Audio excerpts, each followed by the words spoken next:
Deuxième thématique forte, inscrite dans la convention collective et dans nos engagements de responsabilité sociale, des engagements autour des parcours professionnels que nous avons inscrits dans la convention collective EPNL. Convention collective EPNL qui a été signée postérieurement à un accord fondateur du mois de mars 2022, un accord cadre très programmatique. C'est la deuxième fois que j'utilise ce terme ce matin. Un accord avec 8 thématiques actions assez dynamiques et qui donnera lieu, qui a déjà donné lieu à un certain nombre d'accords d'application, dont le prochain en cours de signature et qui vous sera adressé bientôt, et un accord sur la mise en place d'un fonds mutualisé permettant de cofinancer des actions sur le CPF, compte personnel formation. Aurélie Delgoff va vous présenter tout cela tout à l'heure. D'autres accords sont en cours de rédaction. Nous avons un accord PROA qui sort du four et qui va bientôt être validé, nous l'espérons, par les organisations syndicales. Puis des accords pour créer une véritable politique et continuer une véritable politique de certification que va présenter également Aurélie Delgoff. Avant de présenter ces éléments qui construisent une branche, il y a une convention collective, mais comme le disait Monsieur Durand tout à l'heure, il y a aussi des accords collectifs qui sont autant de piliers à la branche ou à l'interbranche. Je salue nos amis et représentants de l'agricole ici présents. Donc nous travaillons en interbranche sur la protection sociale complémentaire, mais aussi sur la formation, l'emploi et les compétences. Donc c'est comme des socles et des piliers de notre action. Et avant de parler de ces socles et ces piliers, nous avons l'honneur d'accueillir Franck Morel, qui est avocat associé au cabinet Flichy-Granger, pour faire un tour d'horizon sur l'obligation de formation, d'adaptation. Comme Aurélia de Jean de la Bâtie l'a fait tout à l'heure sur l'obligation de sécurité, eh bien nous allons faire un tour d'horizon sur l'obligation de formation, d'adaptation, et donc l'obligation d'employabilité, même si les termes sont peut-être mal choisis, pendant une demi-heure. Et ensuite, nous converserons avec lui et Aurélie nous présentera les actions de branche pour tenter d'accompagner les établissements dans le respect de cette obligation. Merci Franck. Merci beaucoup Jean-René. Je vais donc vous parler de l'obligation d'adaptation. Alors c'est assez intéressant cette notion d'obligation d'adaptation parce que dans un contexte, la formation professionnelle normative qui est un contexte qui a pas mal évolué au cours des 15-20 dernières années, c'est une constante. C'est une constante qui se présente avec toujours beaucoup d'acuité et j'ai presque envie de dire même avec encore un peu plus d'acuité. On a eu, si on regarde un peu en arrière, on a eu grosso modo depuis 2004 une réforme de la formation professionnelle tous les 5 ans à peu près. Les différentes réformes qui se sont succédées tous les 5 ans, ce qui est intéressant, c'est que nous n'étions pas dans une logique de stop and go, comme ça peut arriver parfois, c'est-à-dire une logique dans laquelle la réforme défait ce que la réforme précédente a fait. Non, bien au contraire.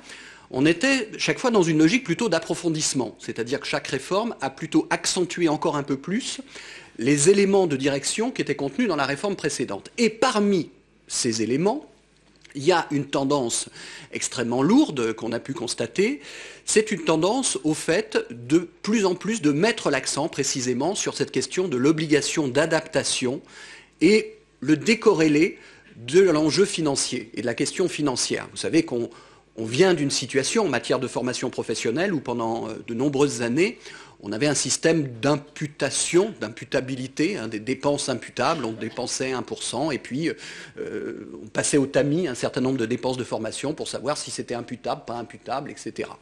Et puis de plus en plus, on a changé de logique pour sortir d'une d'une logique qui était présentée, pour paraphraser une phrase célèbre de Madame Thatcher, comme étant « I want my money back », hein, c'est-à-dire que les acteurs voulaient une sorte de juste retour, hein, de ce qu'ils dépensaient. Ben, pour sortir de ça, on a de plus en plus modifié les mécanismes pour mettre l'accent, d'une part, sur la véritable mise en place d'un système à la main des actifs, ce qui était le DIF, puis est devenu le CPF, les différents avatars du CPF, le dernier en date, donc nous l'évoquerons tout à l'heure à travers la question des abondements, et puis former plutôt que payer, entre guillemets, c'est-à-dire vraiment mettre l'accent sur l'obligation d'adaptation. Alors, on va se centrer dans mon propos sur cette question de l'obligation d'adaptation, et puis on pourra faire le lien, effectivement, tout à l'heure, avec tout ce que peut faire une branche, la politique très active, et c'est le cas dans votre branche, la politique très active qui peut être déployée par une branche. Les outils ne manquent pas en direction des entreprises et en direction des salariés pour donner corps et soutenir les acteurs dans la mise en musique de cette obligation d'adaptation, dans la déclinaison concrète de cette obligation d'adaptation. Alors, l'obligation d'adaptation, d'abord, c'est quoi ? Si on se réfère au Code du travail, on a un article, qui est l'article L6321-1 du Code du travail, qui vient nous dire que, je cite, « L'employeur assure l'adaptation des salariés à leur poste de travail, qu'il veille au maintien de leur capacité à occuper un emploi au regard notamment de l'évolution des emplois, des technologies et des organisations. » Donc il s'agit bien d'une approche qui est une approche dynamique dans le temps, c'est-à-dire le monde évolue, la société évolue, nos organisations évoluent, il y a plein de choses qui changent autour de nous, on évoque la technologie, les organisations, et les personnes doivent aussi, en tout cas les compétences des personnes, doivent aussi évoluer. Et l'employeur doit veiller à organiser cette prise en considération de ces évolutions via un outil qui est la formation. C'est l'obligation d'adaptation. Alors, il y a un certain nombre de décisions de justice qui sont venues affiner, préciser la manière dont cette obligation d'adaptation devait être comprise, quelles étaient le cas échéant ses limites et quelle était sa portée. Et j'en évoquerai certaines que Jean-René m'avait transmis, de décisions de cour d'appel qui sont intervenues précisément dans votre secteur d'activité, dans votre branche, mais on peut citer aussi toute une série de décisions de la Cour de cassation qui sont venues apporter un certain nombre de précisions. Alors d'abord, premier point, on a deux arrêts de la Cour de cassation de septembre 20 et de juin 2013 qui viennent nous dire une chose importante, c'est pas parce que le salarié n'a rien demandé pendant des années que l'employeur est exonéré de son obligation d'adaptation. On a vu un certain nombre de contentieux qui se développaient et où l'employeur disait oui, mais enfin, il est bien gentil de dire maintenant que je ne l'ai pas formé, mais lui-même ne m'a rien dit pendant des années et n'a jamais levé le doigt pour dire, s'il vous plaît, est-ce que vous pouvez me former ? Donc ça, c'est un point important qu'il faut avoir à l'esprit. Ça n'est pas parce que l'intéressé lui-même n'est pas très demandeur, on va dire, et n'est même pas demandeur du tout, c'est-à-dire n'a je dirais, eu aucune initiative en la matière, n'a fait part d'aucune demande spécifique, qu'on peut utiliser cette circonstance pour s'exonérer de cette obligation d'adaptation. Alors, on a un arrêt de cour d'appel dans les arrêts concernant la branche, de Dijon du 17 décembre 2020. Alors c'était en plus dans un contexte de restructuration, c'est-à-dire de fusion d'établissements avec réduction d'effectifs, où ce qui est mis en avant dans l'arrêt, c'est précisément cet aspect. Attention, c'est pas parce que l'intéressé avait rien demandé qu'on doit en conclure qu'on était exonéré de cette obligation. Mais encore, l'arrêt va même encore plus loin, puisqu'il met en avant deux notions, qui est la notion d'anticipation. Et là, on voit bien qu'on peut faire le lien, d'une certaine manière, avec ce qu'on appelle la démarche de la GPEC, vous savez, la gestion prévisionnelle des emplois et des compétences. Donc la nécessité, effectivement, de se projeter dans l'avenir, de savoir un peu quels vont être les métiers de demain, comment ces métiers vont évoluer, comment ils vont être impactés, le cas échéant, dans des contextes de restructuration. Et puis, une deuxième notion qui est mise en avant dans cet arrêt de Dijon, qui est très intéressant, c'est la notion de conviction. C'est-à-dire qu'il est fait reproche d'une certaine manière, il est dit que l'employeur devait utiliser toute sa force de conviction pour essayer d'entraîner le salarié dans l'engagement dans une démarche de formation. Et encore plus dans un contexte de restructuration, parce qu'on est dans des situations potentiellement de perte de chance.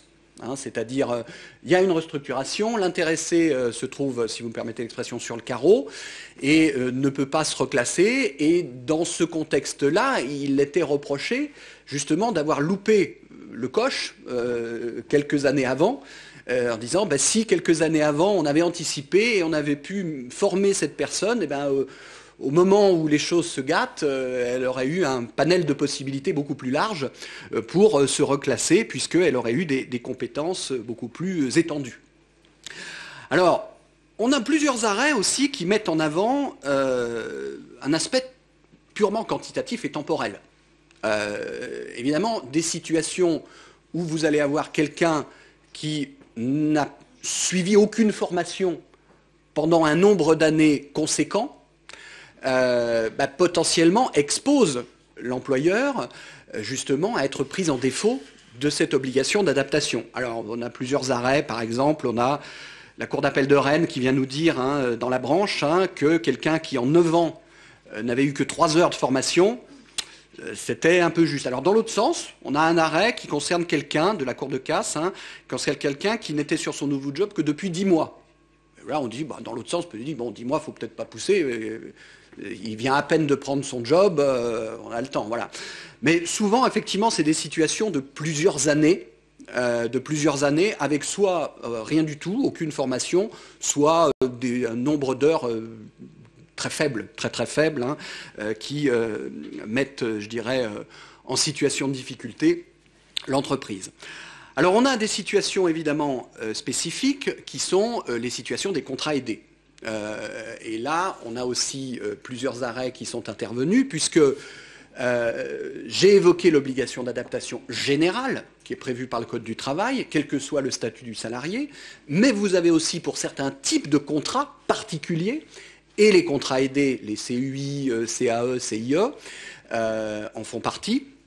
Eh bien, pour ces types de contrats spécifiques, vous avez en tant que tel une obligation de formation dédiée, c'est-à-dire vous avez en tant que tel accolé au mécanisme même du contrat aidé la nécessité de mettre en musique, d'organiser toute une série d'actions de formation. Et donc dans ce cas-là, on a toute une série d'arrêts, là aussi, Cour d'appel de Pau, Cour d'appel de Toulouse de 2019, dans la branche, qui viennent retoquer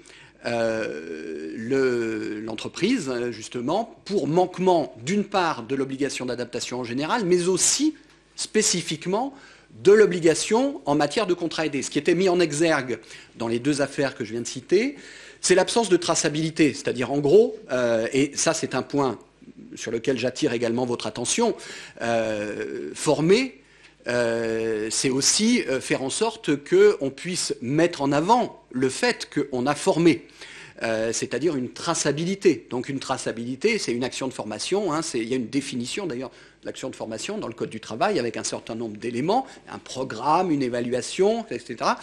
Donc une formation, même si elle peut comporter une partie en situation de travail, ce qui n'est pas impossible, elle doit malgré tout quand même être basée sur un programme, sur des méthodes pédagogiques et sur une évaluation. Et de tout ça, il doit rester une traçabilité, c'est-à-dire que quand on sera amené à justifier du fait qu'il y a bien eu lieu cette démarche de formation, eh bien on sera en mesure de mettre en avant un certain nombre d'éléments, un certain nombre de documents qui montreront la consistance, qui montreront la réalité de ce qui a été mis en place. Alors dans les 2 affaires en question, il n'y avait pas de tuteur déjà, donc c'était déjà mal parti. La personne était très en autonomie, c'est-à-dire était en langage plus direct, on va dire, était un peu livrée à elle-même, et donc il était difficile évidemment de mettre en avant une quelconque démarche de formation, les arguments qui étaient utilisés par l'entreprise, par l'employeur, étant plutôt de dire que ça s'est fait, entre guillemets, un peu à la bonne franquette, si vous permettez l'expression, c'est-à-dire sur le tas, bon, ce qui évidemment n'a pas été admis par le juge. La traçabilité, c'est important parce que vous avez la problématique de la charge de la preuve. de la charge de la preuve qui pèse sur l'employeur en matière d'obligation d'adaptation. C'est-à-dire, il faut donc se ménager tous les éléments permettant de bien montrer que la formation, elle est sérieuse, elle est réelle et elle a eu lieu.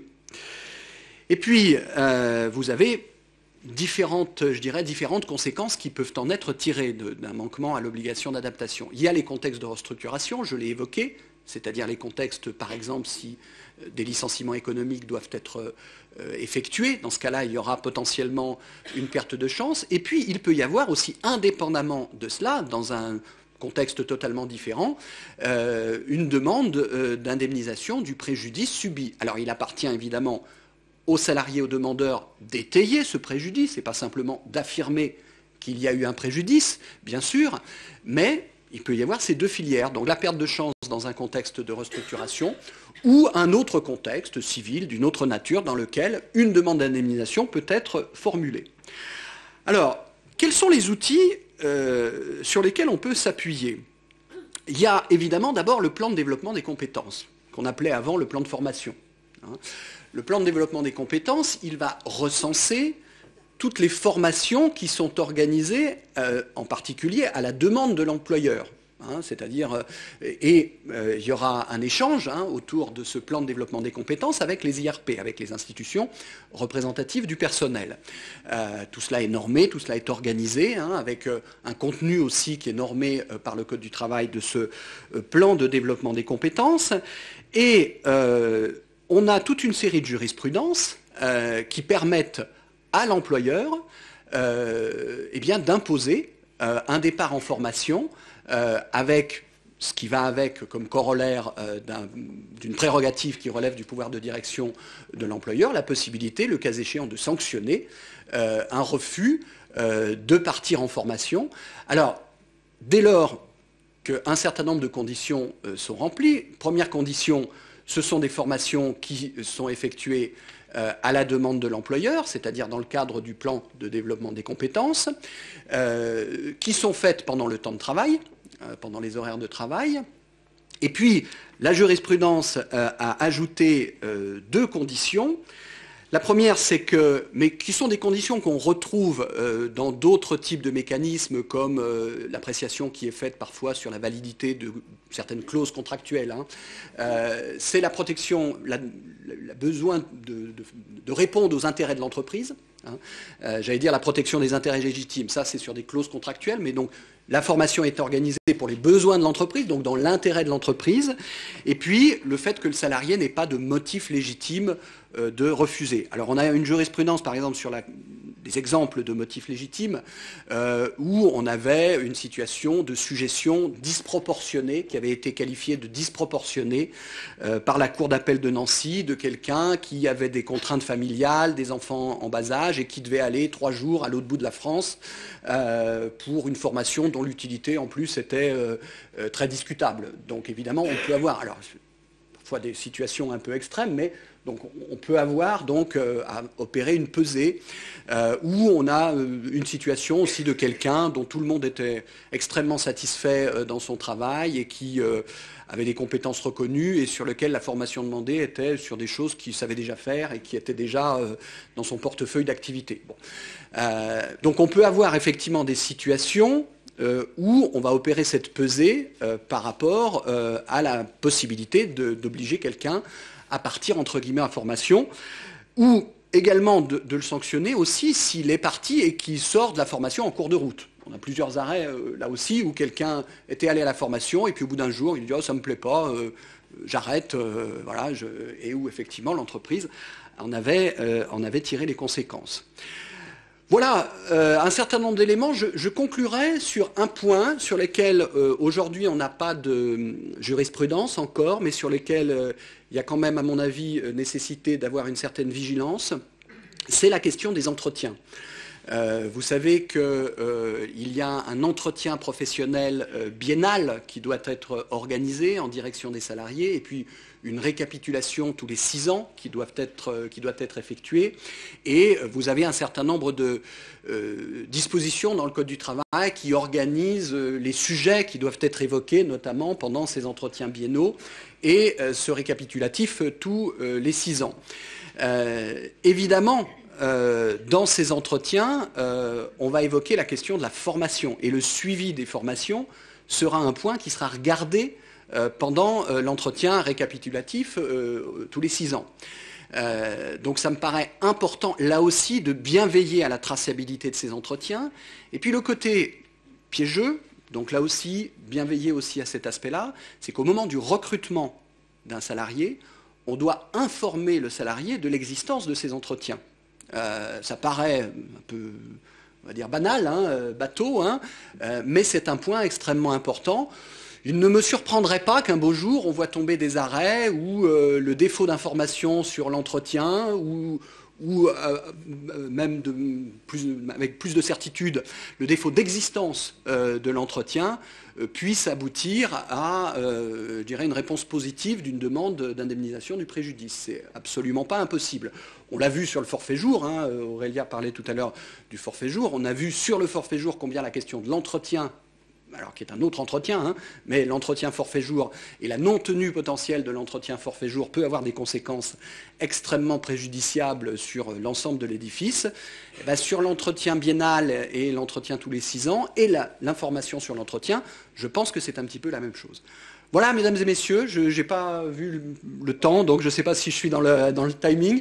Voilà, mesdames et messieurs, les points que je voulais souligner en exergue. Alors, pour faire la transition avec la question des outils de la branche, eh bien, tout ce que je viens de vous évoquer, c'est l'obligation d'adaptation mentionnée par le Code du travail et puis ses déclinaisons par le juge. Mais après, eh bien, vous avez toute une série d'outils, toute une batterie de leviers qui sont susceptibles d'être utilisés par les entreprises. Et parmi ces leviers, ben, il y en a un paquet qui sont des leviers qui peuvent être encouragés, voire permis par la branche. C'est-à-dire certains leviers ne peuvent être utilisés si la branche ne s'en saisit pas. Et vous avez la chance, dans votre branche, eh bien, d'évoluer dans une branche qui se saisit de ces questions, et donc avec un certain nombre d'outils que nous allons évoquer maintenant. Je vous remercie.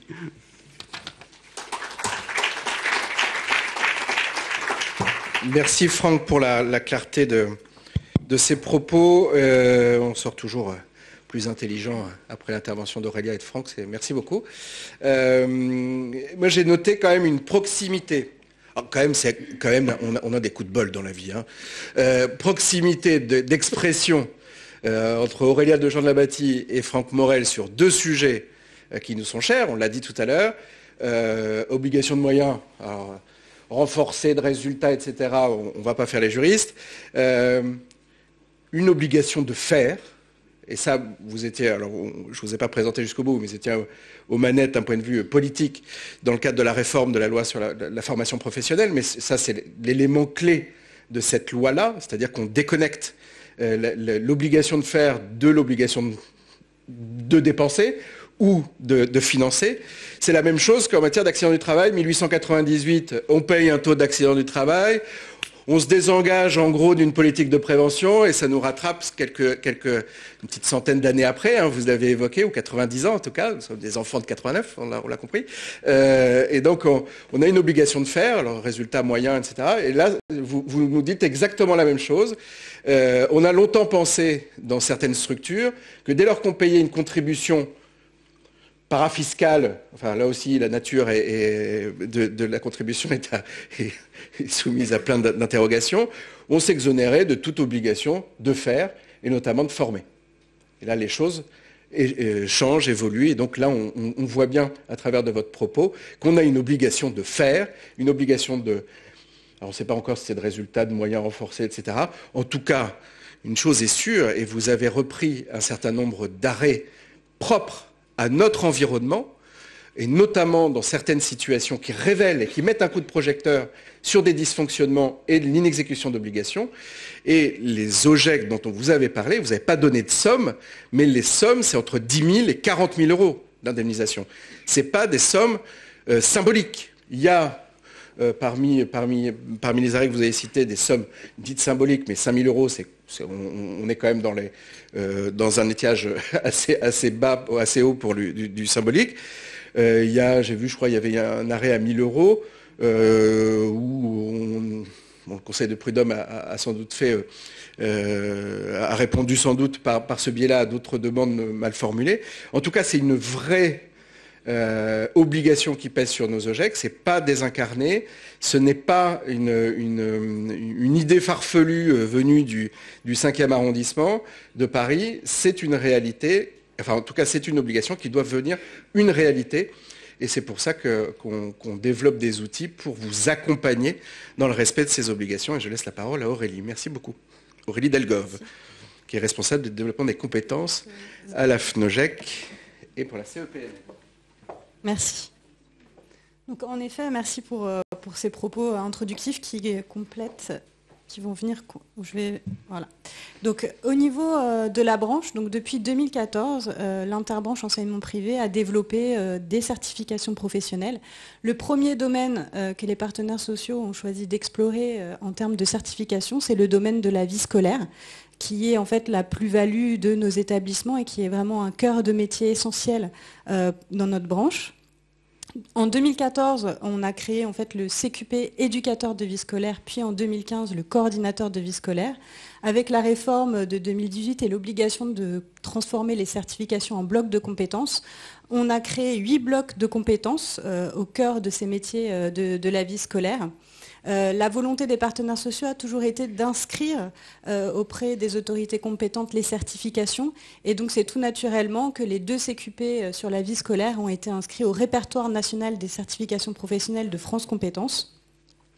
On a également habilité 4 organismes de formation qui sont donc habilités à dispenser les formations, mais aussi à être évaluateurs des compétences. Donc, il s'agit de l'ARES à Montreuil, du CREFI à Nantes, de l'IFEAP à Angers et de l'ISFEC des Alpes dans la région lyonnaise. En 2022, juste pour vous donner une idée, c'est 430 parcours CQP vie scolaire qui ont été engagés. Et donc on n'est pas encore jusqu'à la fin de l'année. Là, on a encore en fait des personnes qui vont passer en jury. C'est 176 éducateurs de vie scolaire au niveau des parcours et 254 coordinateurs de vie scolaire. Ce qui est intéressant aussi dans ces parcours en bloc, c'est la possibilité de se positionner, non pas sur l'intégralité d'un parcours formatif, mais sur juste une unité de bloc qui va permettre aussi d'avoir une attestation de compétences et une attestation de bloc.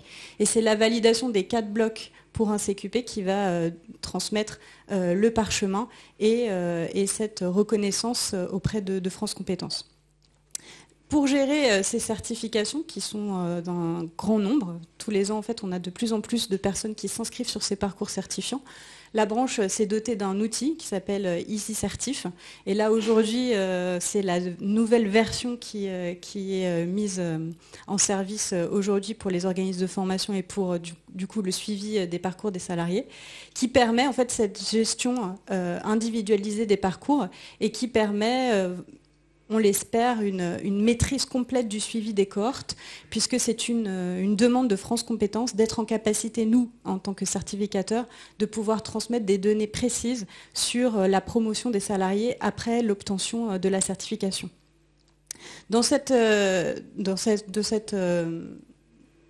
Pour lancer en fait une nouvelle stratégie, en lien notamment avec la cartographie des emplois repères qui a été mise en place en 2018, les partenaires sociaux ont développer une nouvelle certification en lien avec les métiers de la gestion. Et en mai 2022, nous avons créé le CQP attaché de gestion. Alors ce CQP va être en place à partir de mars 2023. Nous allons lancer une procédure d'habilitation des organismes de formation très prochainement, donc mi-octobre, pour déterminer en fait les organismes qui vont être habilités à dispenser les formations et à devenir organismes aussi évaluateurs.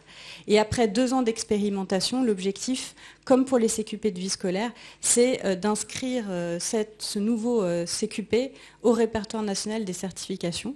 On va également ouvrir 2 blocs complémentaires à cette certification. Un bloc avec une formation badge, c'est-à-dire que dans un premier temps, on va faire vraiment une certification avec une reconnaissance EEP formation sur les ressources humaines et sur la gestion d'un projet immobilier. La branche, dans le cadre de politiques en lien avec l'État, notamment dans le cadre d'EDEC, a développé aussi un autre certificat sur des compétences transverses, qui est la conduite de la transformation numérique dans le secteur en lien avec la communauté éducative. C'est l'ancienne certification qu'on appelait manager de proximité dans un environnement numérique, qui va être inscrite au répertoire spécifique de France Compétences et qui est composée de 6 compétences et qui est vraiment à destination des managers et savoir en fait comment utiliser les outils numériques pour développer son management de proximité. Et on est en train également de créer, dans le cadre d'un nouvel EDEC qui a été contractualisé en 2021, une nouvelle certification sur les compétences clés du numérique. Donc c'est vrai que la branche s'est dotée d'outils numériques, notamment avec Isidore, EasyRH, et il fallait aussi prendre en considération que certains salariés pouvaient être éloignés des outils numériques. Et donc les partenaires sociaux se sont emparés de ce sujet pour créer une certification qui à l'heure actuelle n'existe nulle part ailleurs sur les compétences clés à maîtriser pour intégrer en fait cette société du tout numérique qui se développe et permettre. Et donc ça c'est un point très important du référentiel, c'est comment en fait avoir des compétences à mettre en place au sein des établissements sur les compétences clés du numérique. Donc voilà pour ces toutes nouvelles certifications. Donc ce sont de très beaux projets qui après donc seront gérés sur notre plateforme EasyCertif pour la gestion des compétences. Dans le cadre de la continuité de la signature de l'accord formation du 22 juin 2022, on a mis en place et on a signé donc le 22 juin l'abondement automatique du compte personnel de formation. Alors c'est un outil qui est très intéressant et qui permet aux branches de venir en fait doter les comptes personnels de formation des salariés d'un abondement en fait complémentaire. Donc comme vous le savez, le compte personnel de formation est alimenté en euros. Donc tous les ans, en fait, les salariés acquièrent un certain montant sur ce compte. Et cet argent est mis à disposition auprès des salariés pour pouvoir en fait dépenser pour s'inscrire sur des formations certifiantes. Et notamment des formations inscrites au répertoire national des certifications professionnelles. La branche, notre branche en fait, l'interbranche enseignement privé, est une des premières en France et la première chez l'opérateur OPCO Acto à avoir signé avec la Caisse des dépôts et consignations qui gère le compte personnel de formation une convention tripartite d'abondement qui permet en fait sur des formations spécifiques qui ont été listées de venir abonder directement le compte personnel des salariés d'un montant dans la limite de 3 000 €. Donc, c'est-à-dire qu'un salarié de notre branche qui choisit par exemple de s'inscrire sur un parcours CQP, éducateur de vie scolaire, et qui souhaite mobiliser son compte personnel de formation pour suivre cette action de formation, va pouvoir, lorsqu'il se connecte sur le site de la Caisse des dépôts et consignations, prendre connaissance en fait, de son montant auquel il a le droit, par rapport à ces années de travail. Mais s'il choisit justement ce CQP éducateur de vie scolaire et qu'il répond en fait aux critères que nous avons définis dans le conventionnement, va pouvoir avoir un abondement de branche dans la limite de 3 000 €. Ce qui va venir en fait vraiment dynamiser cette politique qui était déjà très dynamique au niveau des CQP, puisqu'il y a vraiment une forte reconnaissance des salariés sur le professionnalisme et sur la qualité de cette certification. Donc le conventionnement est en cours auprès de la Caisse des dépôts et consignations. Acto a très récemment en fait, signé et validé en fait, ce conventionnement. Et l'objectif, c'est qu'il y ait une mise en route à partir de janvier 2023. Voilà. Comment on finance aussi cet abondement automatique? Donc ça a été aussi de façon programmatique validé par l'accord formation de mars 2022. C'est l'augmentation de la contribution conventionnelle capital compétences qui est passée de 0,1 à 0,3% de la masse salariale, quel que soit l'effectif, et qui va permettre en fait, de venir financer notamment cet abondement automatique de branche sur le compte personnel de formation pour les formations donc, certifiantes de la branche. On en a choisi 7 au démarrage pour se lancer. On n'a pas voulu faire un conventionnement trop complexe pour qu'il y ait vraiment une adhésion aussi de cet abondement automatique et qu'on soit en capacité à le gérer. Et donc, par exemple, donc on a bien entendu noté les CQP de la vie scolaire, mais également le titre de dirigeant qui est porté par le SGEC, le titre de coordinateur opérationnel, et également le CAP anciennement petite enfance, donc accompagnement éducatif petite enfance, qui est vraiment un élément phare pour les salariés de notre branche qui concerne la petite enfance. Et également, on a ajouté les formations et les certifications portées par le CNEAP. Voilà en ce qui concerne donc cet outil qui, on ne doute pas, sur les formations, en tout cas prioritaires de l'interbranche, va être un réel levier pour faciliter le départ en formation des salariés.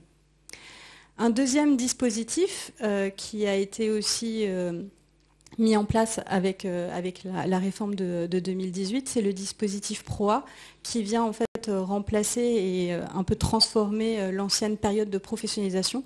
Donc il faut savoir que nous, branche professionnelle, on a été fort utilisateurs de ce dispositif de la période de professionnalisation et la disparition de ce dispositif a quand même créé un certain remous sur les modalités en fait, potentielles de prise en charge des certifications. Et donc là, avec les partenaires sociaux, on a travaillé donc, dans la succession en fait, des accords et on propose un projet d'accord qui va être analysé très prochainement par les partenaires sociaux qui se place en fait un peu en reflet de ce qu'on a pu faire sur le compte personnel formation avec l'abondement automatique sur des 7 certifications inscrites au RNCP et portées par la branche. Donc c'est un dispositif en cours et qu'on espère pouvoir signer très prochainement et après il faudra donc attendre un accord d'extension pour pouvoir le mettre en œuvre. Au niveau des dispositifs spécifiques enseignement privé, les partenaires sociaux ont travaillé en 2015 sur un dispositif très original qui sont les actions en réseau. Donc les partenaires sociaux ont travaillé sur comment en fait on va pouvoir lever les freins au départ en formation.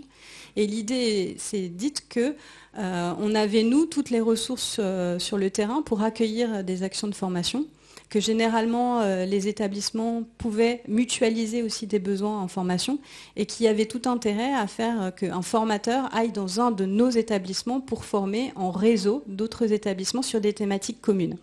C'était le point de départ. L'idée aussi, c'était de pouvoir construire des programmes sur mesure qui répondent vraiment aux besoins du terrain, avec une prise en charge essentiellement des coûts pédagogiques, puisqu'en fait, il y avait les coûts annexes de location de salle, frais de déplacement, etc., étaient limités, puisqu'en fait, ça se passe en réseau sur un territoire. Il y a une mise en place, une simplification administrative qui a également été mise en place avec Acto, pour éviter la multiplication des dossiers de prise en charge quand on sait déjà en fait au préalable qui vont participer, qui sont les établissements. Et donc c'est un système qui marche très bien. L'année dernière, c'est près de 800 départs en formation qui ont été enregistrés sur les actions en réseau, financés sur la contribution conventionnelle capital compétences. Donc ça ne vient pas s'imputer sur les fonds disponibles des établissements auprès des services d'Acto. Et les dossiers donc, sont à déposer auprès donc, du service formation et par mon intermédiaire, je transmets les dossiers aux partenaires sociaux et qui les étudient en commission de formation. Un autre dispositif sur lequel nous avons été fortement engagés depuis 2016 avec l'ancien opérateur Opcalia qui est devenu Acto, c'est le catalogue des actions collectives. Donc Opcalia, et puis après ça a été repris par Acto, disposait en fait d'un espace formation où on pouvait en fait déposer, les organismes de formation pouvaient déposer des offres de formation et il y avait un mécanisme transparent pour les établissements puisqu'on s'inscrivait directement en ligne sur Espace Formation et tous les dossiers de prise en charge, les programmes, les conventions, tout ça se faisait de façon automatique et il y avait un financement qui était dédié. Donc là, au niveau de 2022, on n'a pas pu déposer toutes les actions collectives qu'on souhaitait pour des raisons très administratives, puisque maintenant Acto est obligé de passer par les marchés publics pour déposer en fait, des offres de formation sur son site, ce qui a un peu ralenti l'alimentation des actions sur Espace Formation. Mais à partir de 2023, a priori, on devrait pouvoir être en capacité de déposer plus de 27 thématiques qui sont en lien avec le cœur même de l'exercice des établissements, c'est-à-dire professionnaliser la pratique des ACM, l'accueil du public en situation de handicap, les nouveaux comportements scolaires, agir en éducateur, prévenir le harcèlement scolaire. Tout ça, ce sont des thématiques qui seront disponibles sur le site Acto espace formation. Et donc, en tout cas, avec les partenaires sociaux, on travaille pour que ce catalogue soit en ligne en début d'année 2023. Voilà pour le panorama de tous les outils dont dispose la branche pour faire de la formation professionnelle un levier des compétences pour les salariés des établissements. Très bien, merci beaucoup Aurélie pour la clarté aussi de vos propos et la densité des informations délivrées. Vous n'avez pas encore entendu Anne Henrion et Aude Durand, mais vous avez entendu Dorothée Bernard et Aurélie Delgove, et c'est les raisons pour lesquelles je suis un manager heureux. Donc, comme le disait un philosophe peu connu du fin du XXe siècle, on peut mourir tranquille, le plus tard possible, bien entendu, vous aurez recours. Thierry Roland, merci beaucoup. Je vois qu'il y a de la culture dans cette salle. C'est un peu genré. Alors, on se permet, avant cet après-midi, à 15h cet après-midi, le vent va tourner et le monde va changer. C'est un peu genré et très 20e siècle, hein, je m'en excuse. Donc du coup, je ne sais plus du tout ce que je voulais dire. Et c'est pas parce que j'ai rien à dire que je vais pas m'exprimer devant vous. Comment ? Oui, bon, dans la référence, vous voyez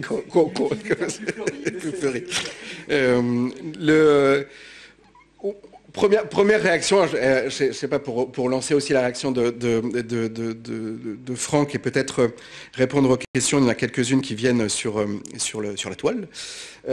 Beaucoup d'actions, beaucoup d'accompagnement, beaucoup d'informations à retenir sans doute, mais comment on a accès à ces informations-là ? Comment on a accès à ces outils ? Peut-être que demain, l'un des prochains chantiers, ça sera l'information et la communication autour de l'existant. Hein, puisque là, on a tous les outils. Je ne suis pas sûr que tout le monde ait accès à ces outils facilement. Donc ça sera sans doute à travailler en CPN, mais je crois que c'est un chantier qui est en cours d'examen en tout cas.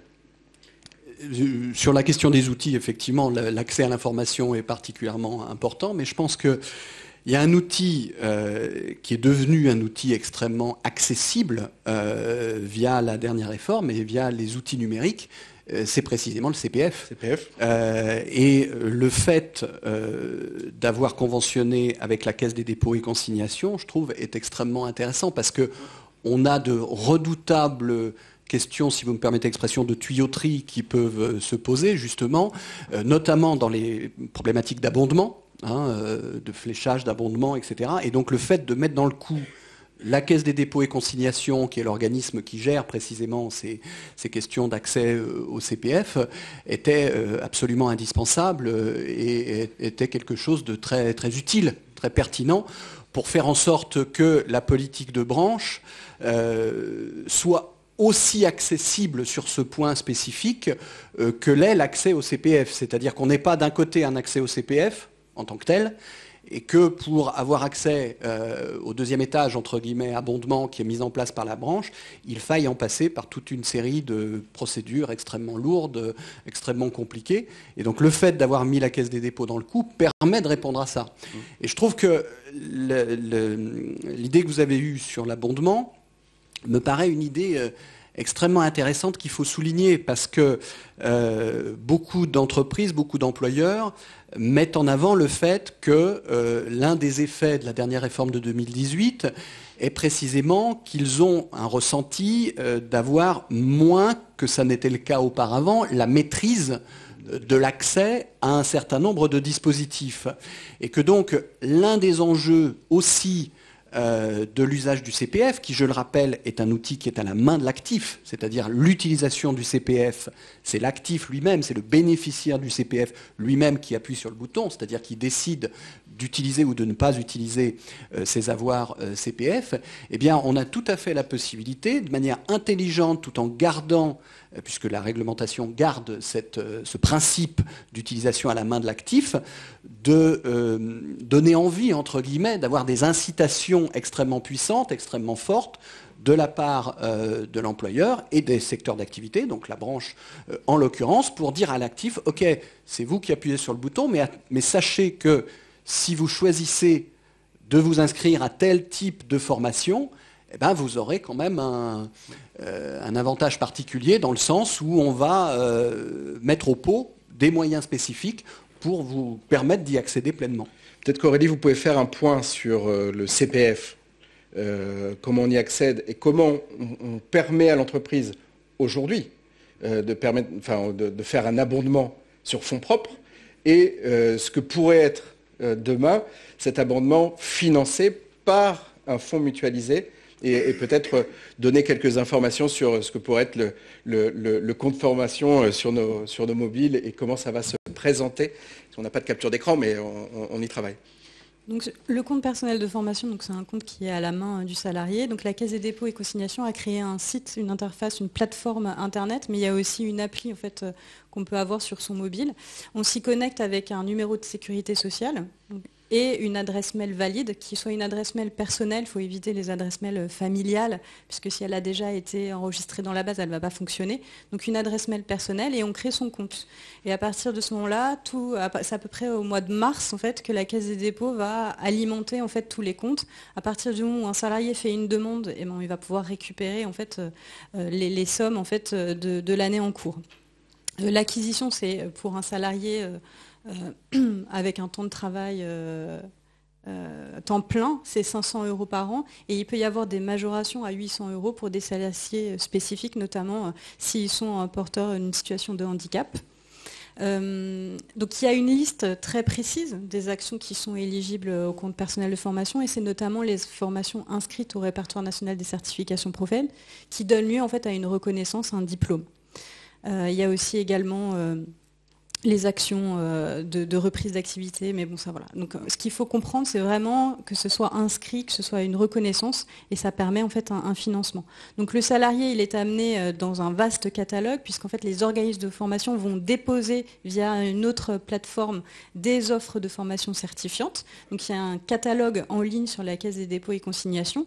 Le salarié, il va choisir avec des mots-clés l'action de formation et la certification qu'il souhaite passer, et à ce moment-là, en fait, il clique et il va avoir en fait un découpage financier qui lui est proposé par rapport en fait à l'argent dont il dispose. Il faut savoir que le salarié va devoir déposer dépenser l'intégralité de sa cagnotte pour s'inscrire à la formation. Et s'il lui manque en fait, il y a un delta, soit en fait il peut payer avec ses fonds propres.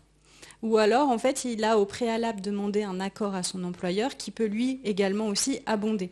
Et à ce moment-là, il y a une autre interface pour les employeurs où il va déposer en fait l'argent qui vient compléter en fait la cagnotte de ce salarié. Et là, dans le cadre de l'abondement automatique, le salarié, en fait, à partir du moment où il va compléter les différents champs qui vont l'identifier, donc c'est un salarié de la branche, il a choisi la formation CQP éducateur de vie scolaire, il a un montant sur son compte, il va dépenser l'intégralité du montant et la première proposition en fait, d'abondement qui va lui être faite, c'est l'abondement en fait, de la branche, à hauteur de 3 000 €. Sachant qu'un parcours CQP, c'est un peu moins de 5 000 € et que généralement, en fait, les salariés de la branche ont un budget disponible entre 1 500 et 2 000 € maximum, puisqu'en fait, s'ils n'ont pas dépensé l'argent. Donc on a calculé pour que, en fait, a priori, le coût pédagogique du CQP éducateur de vie scolaire et puis des autres certifications puisse rentrer en fait dans cette cagnotte de l'argent qui est à la main du salarié, plus avec cet abondement de 3 000 €. Qui en plus peut bénéficier aussi d'un abondement, on l'a vu, sur fonds propres, mais aussi d'un plan de développement de compétences pour les entreprises de moins de 50 et éventuellement des aides régionales qui pourraient identifier des populations. Mais là, on ne maîtrise pas, bien sûr, ces fléchages-là. Et donc, le salarié aura son reste à charge qui apparaîtra sur le compte personnel de formation en fonction du projet qu'il aura co-construit, là, du coup, avec son employeur. Donc c'est une petite dérogation au compte personnel de formation parce que là, on est là dans la co-construction, tant dans l'abondement direct ou l'abondement mutualisé. Une question sur le CPF, donc, enfin deux questions. Il y avait j'ai fait une formation en CPF en anglais. Est-ce que c'est toujours possible hein, oui. C'est pas parce qu'on flèche un abondement, c'est un truc quelque chose en plus, et donc ça ne remet pas en question les possibilités, bien entendu. Et la liberté aussi que le salarié a. Ça c'est très important. Hein, et une deuxième question, peut-être en lien avec la première, pardonnez-moi. Les formations CPF doivent être en lien obligatoirement avec son travail.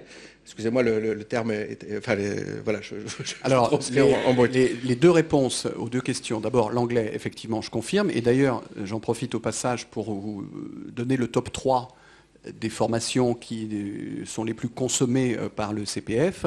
C'est les formations en anglais, c'est les formations de préparation au permis de conduire, et c'est les formations d'aide à la création ou reprise d'entreprise. C'est le top 3 dans les formations qui sont les plus utilisées par le CPF. Alors, réponse à la deuxième question, et d'ailleurs, dans cette réponse à la première question, on a un indice de la réponse à la seconde question, puisqu'il n'y a absolument pas, effectivement, de conditions qui est posée dans l'usage du CPF. Alors il y a certaines conditions liées à la nature de la formation, mais il n'y a pas de conditions liées au fait que ça soit utile au travail.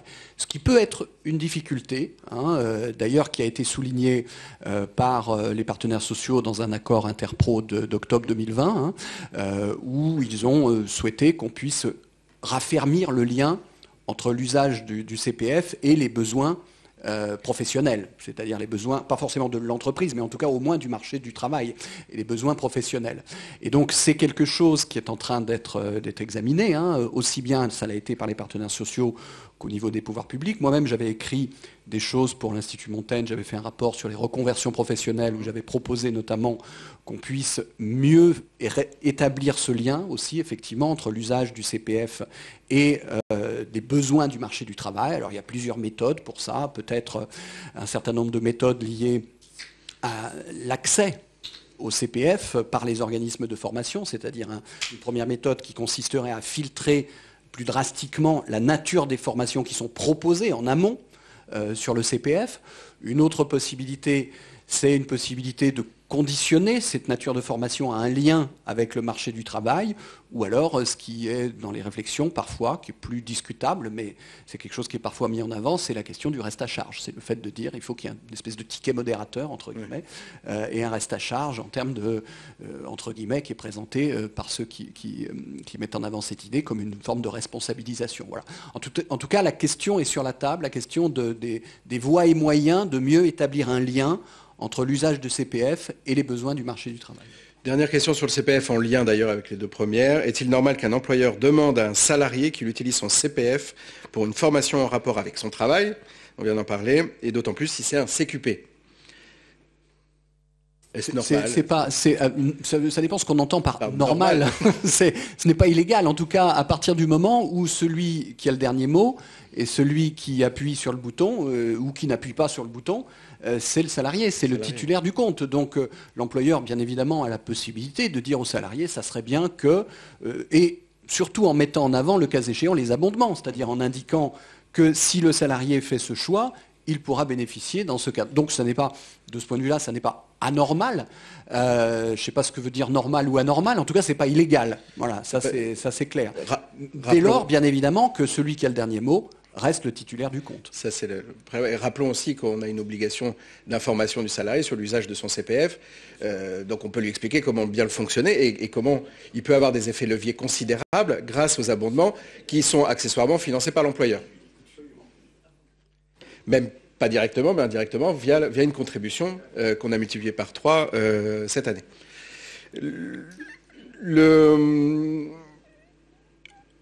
La présentation d'Aurélie, en fait, vous montrait qu'il y a quand même des solutions et vous cassez par cette présentation quelques idées reçues qu'on entend, à quelques niveaux que ce soit.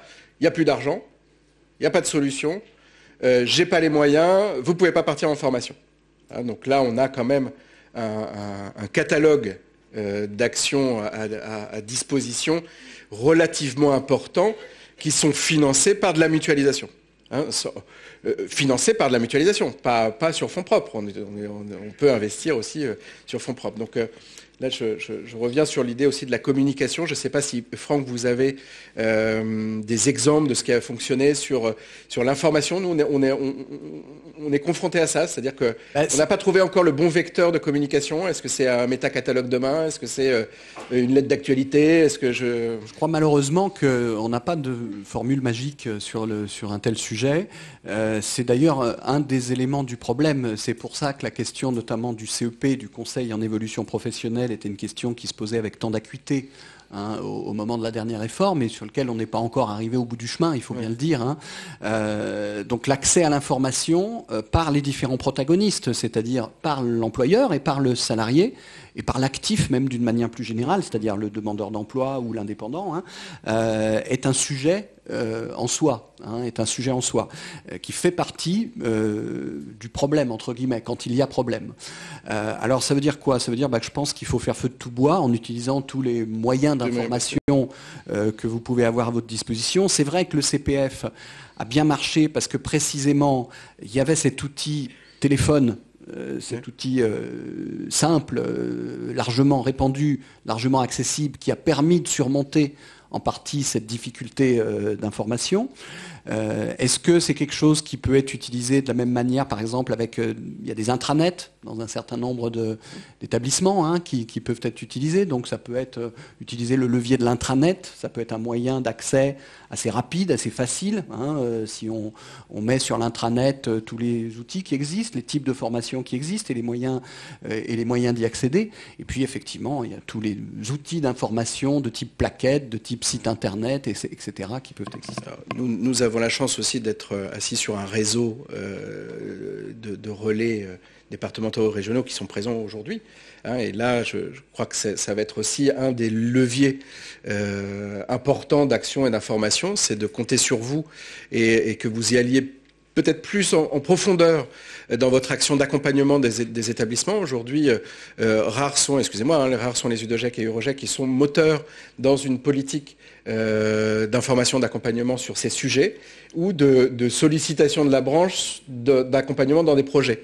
Et on voit, d'ailleurs dans les chiffres qui nous sont donnés chaque année, on voit qu'il y a des poches très dynamiques en termes d'actions de formation. Je vois des collègues, notamment en Bretagne, ici, hein, vous me parlez des actions en réseau et des actions collectives, qui sont très fortement saisies par ces collègues-là. Il y a un nombre de salariés qui partent en formation en intra, c'est-à-dire dans l'entreprise, assez considérable. Et donc ça lève un certain nombre de freins aussi dont vous avez parlé tout à l'heure, de freins au départ en formation. Quand la formation vient sur le lieu de travail, c'est quand même beaucoup plus simple, surtout pour nos métiers, que d'envoyer quelqu'un à 40 ou à 50 km, pour toutes les raisons évidemment que nous connaissons. J'avais une dernière question que j'ai avalée. Je ne sais pas, est-ce qu'il y a une question? Est-ce que Laurent Laming, sur ces sujets, ou une réaction?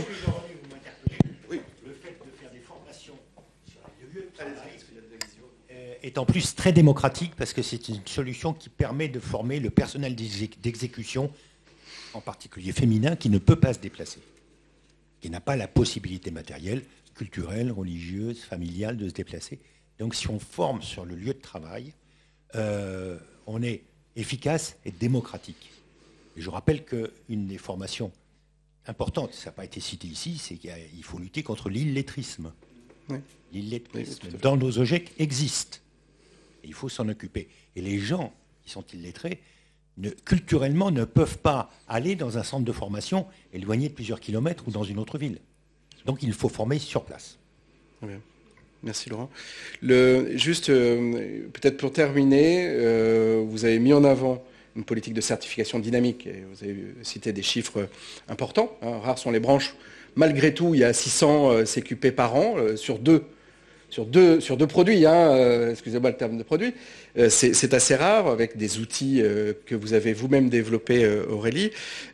Juste un petit rappel sur les blocs de compétences peut-être. On dit le catalogue d'actions de formation, un accès. Tout le monde a peur d'un financement d'un CQP ou d'un titre qui pourrait correspondre à 5 000 euros, 5 500 ou 6 000 euros. Mais peut-être qu'on peut avoir des stratégies sur 2, 3, 4 ans grâce à ces blocs que vous pouvez peut-être présenter. Donc c'est tout l'intérêt de la démarche CQP, c'est qu'en fait, avant le départ en formation, il y a un positionnement qui est réalisé. Il y a 3 types de positionnement. Le salarié est invité en fait à se positionner sur le référentiel, déjà pour avoir connaissance en fait de l'intégralité des compétences qui composent le CQP. Le chef d'établissement ou le responsable manager hiérarchique va également positionner le salarié sur le référentiel de compétences. Et après, il y a un travail de coordination qui est opéré au sein de l'organisme de formation pour évaluer les besoins en formation du salarié. Donc il est tout à fait possible qu'un salarié, par rapport à ce positionnement, ait des parcours formatifs allégés. Et il y a aussi la possibilité de construire un parcours personnalisé. Donc nous, on demande en fait à nos organismes de formation habilités de prévoir en fait des démarrages de sessions à la carte. Ça veut dire qu'ils vont avoir le bloc 1 qui démarre en septembre, le bloc 2 en octobre, etc. Et tout au long de l'année, il y a des démarrages possibles.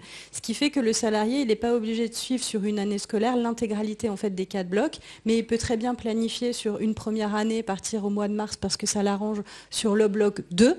Et puis, en fait, en septembre prochain, il fait le bloc 1 et le bloc 3, et puis finir 1 an ou 2 ans après avec le bloc 4. Il y a des attestations qui sont délivrées par bloc avec une reconnaissance par France Compétences, puisqu'on a vraiment des numéros RNCP pour chacun des blocs, qui permet aussi une valorisation qui est également aussi très importante, c'est l'engagement réciproque. C'est qu'en fait... Les CQP, ça a été en fait aussi une manière d'expérimenter cet outil des engagements réciproques, où à travers en fait une formalisation du départ en formation, on se met d'accord sur les tenants et les aboutissants du départ en formation avant le départ. Et après, une fois que la personne est titulaire de son CQP, il y a l'engagement réciproque qui doit se mettre en place avec une valorisation ou une reconnaissance dans la classification de la convention collective. Donc voilà, c'est une démarche à la carte. Les organismes de formation jouent le jeu de cette formation et de certification à la carte. Également à la carte pour les jurys métiers. Donc en fait, c'est l'étape d'évaluation finale, c'est l'évaluation certificative. Ce qui pour nous en fait, développe aussi beaucoup de travail post-certification, puisqu'en fait, avant où on avait juste une session qui validait en fait 13 compétences, 11 compétences, maintenant en fait, on fait des validations intermédiaires à chaque bloc. Et par exemple, il y a un bloc peut être de 5 compétences, mais il peut être aussi de 2 compétences. Et donc du coup, à chaque fois, il y a un travail aussi du certificateur de délivrer en fait des attestations. Puis au bout des 4 attestations, le salarié a son parchemin CQP pour l'intégralité du parcours. Donc voilà, c'est une démarche à la carte. On peut aussi mixer les blocs de compétences. On a par exemple une coordinatrice de vie scolaire qui a obtenu son CQP, qui a voulu en fait faire le bloc 4 du CQP EVS parce que c'était la thématique harcèlement et qu'elle était intéressée. Et donc du coup, elle a mixé les CQP pour obtenir vraiment un panel de compétences au service de sa promotion personnelle au niveau de la progression professionnelle, mais aussi au service de l'établissement. Alors, 5e page de publicité FNOGEC, Collège employeur CEPNL. Effectivement, cette gestion en bloc de compétences devient non pas une usine à gaz, mais un départ sur Mars quotidien.